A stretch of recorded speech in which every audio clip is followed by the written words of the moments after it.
की बात करते हैं। देखिए भारतीय इक्विटी पर एफआईज बुलिश नज़र आ रहे हैं क्योंकि देखिए मार्च और अप्रैल और मई के बाद जून में भी एफआईज की अच्छी खरीदारी रही है। डेटा ये इंडिकेट कर रहा है।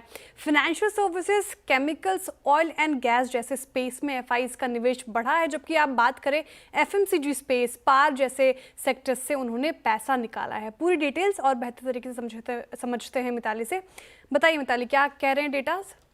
तो एफआईएस का कमबैक होता हुआ नजर आया है। जून के अभी 5 दिनों में, जो 16 जून से 20 जून में हमने देखा, करीबन 8700 करोड़ की बाइंग करी है एफआईएस ने। हालांकि जून के जो पहले 15 दिन थे वहां हमने देखा कि एफआईएस ने कंटिन्यूस सेलिंग का एक मोमेंटम दिखाया था। वैसे ही हम मार्च, अप्रैल और मई पे नज़र डालें तो कंटिन्यूस पॉजिटिव एक नेट बाइंग का फिगर सामने आ रहे थे, जहाँ एफआईएस ने अपने इंडियन मार्केट्स में पैसा लगाया था। मार्च में आप देखेंगे करीबन 2000 करोड़ की बाइंग, अप्रैल में भी 2735 करोड़ की बाइंग हुई थी, और मई में देखा तो ये फिगर जो है करीबन 12000 करोड़ तक पहुंचता हुआ नजर आया था। लेकिन जून के स्टार्टिंग के 15 डेज में करीबन 5000 करोड़ की इन्होंने नेट सेलिंग करी है, और डीआईआईज अभी तक जो है यहाँ पे इंडियन मार्केट्स में अपना भरोसा कायम रखे हैं। एफआईज का जो लौटने का सिलसिला है, एक्सपर्ट्स का मानना है कि अब इन्हें काफ़ी अच्छे ल्यूक्रेटिव लग रहे हैं इंडियन मार्केट्स, और रीजंस जो उन्होंने दर्शाए वो है अच्छा मॉनसून, साथ ही आरबीआई की पॉलिसीज़ के कारण जो लोन में रेट कट्स आए हैं, मजबूत कंजम्पशन ट्रेंड्स भी देखने को मिल रहे हैं, साथ ही इंफ्रास्ट्रक्चर को पुश दिखता हुआ नजर आ रहा है, और ट्रम्प टैरिफ टेंशन भी अब ज़्यादातर कम होती हुई नजर आ रही है, जिसके कारण अब एफआईआईज वापस इंडिया में लौटते हुए नजर आ सकते हैं। एफआईआईज ने इन 15 दिनों में कहाँ पैसा लगाया है, उन सेक्टर्स में financial services, chemicals, oils and gas शामिल है। साथ ही जो सेक्टर्स जहां से उन्होंने अपना पैसा निकाल लिया है उनमें प्रोमिनेंट नाम है एफएमसीजी, पावर और कंज्यूमर ड्यूरेबल्स। एक एक करके नज़र डालते हैं कि कितना पैसा एफआईआईज ने यहाँ पे लगाया है और कितना पैसा यहाँ से निकालते हुए नजर आया है। तो 15 जून तक एफआईआईज की खरीदारी फाइनेंशियल सर्विसेज में करीबन 4685 करोड़ के आसपास रही, केमिकल्स में भी करीबन 1405 करोड़ के आसपास इन्होंने बाइंग करी है। साथ ही oil, gas and fuels, capital goods और रियलिटी यहाँ पे चुनिंदा ऐसे सेक्टर्स है जहाँ एफआईआईज ने अपना स्ट्रॉन्ग बाइंग सिग्नल दिखाया है। अब कहाँ हुई है बिकवाली और कितनी हुई है बिकवाली, उस पर नजर डालें तो एफएमसीजी में करीबन 3626 करोड़ की सेलिंग, पावर सेक्टर में देखा करीबन 3000 करोड़ की सेलिंग नजर आई है, कंज्यूमर ड्यूरेबल से भी उन्होंने पैसा निकाला है।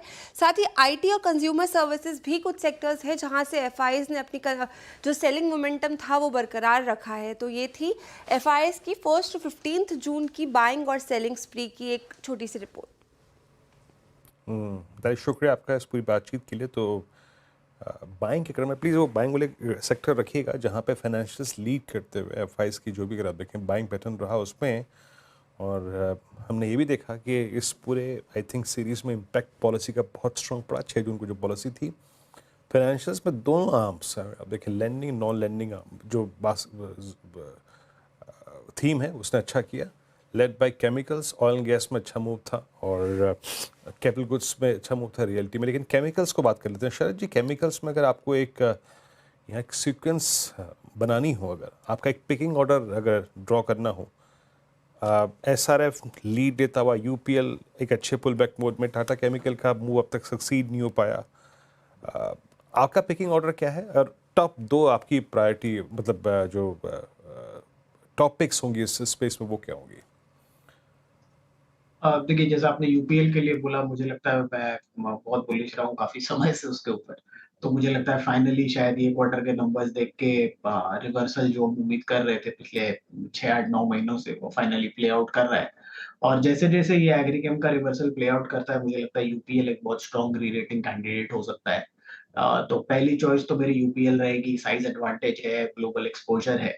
तो यूपीएल हम लोग इनिशियली 800 साढ़े ₹800 के टारगेट्स लेके चल रहे हैं। तो फर्स्ट चॉइस रहेगी यूपीएल। और तो थोड़ा नॉन फ्रंटलाइन स्टॉक्स में अगर देखें तो मुझे लगता है बालाजी एमाइन्स एक काफ़ी बढ़िया स्टोरी हो सकती है आने वाले समय के लिए। जैसी उनकी नंबर्स की एक्सपेक्टेशन है अगले साल, 1.5 साल में लगातार वहाँ पे इम्प्रूवमेंट देखना चाहिए। डोमिनेंट पोज़ीशनिंग है जो उनके प्रोडक्ट्स हैं वहाँ पे। और ऐसा प्रोडक्ट है जहाँ बहुत सारे कॉम्पिटिशन होता नहीं है, यूजुअली कंसंट्रेटेड प्लेस होते हैं, तो उसका फ़ायदा उनको मिलना चाहिए। काफ़ी बड़ा कैपेक्स है जो ऑलरेडी प्ले आउट करना चाहिए अगले साल, 1.5 साल में। तो मुझे लगता है बालाजी एमाइन्स जहाँ आप आसानी से यहाँ से 30 से 40% अपसाइड की उम्मीद कर सकते हैं, और यूपीएल फ्रंटलाइन नाम में जहाँ मुझे लगता है 800 साढ़े 800 तक के स्टार्टिंग टारगेट्स होने चाहिए।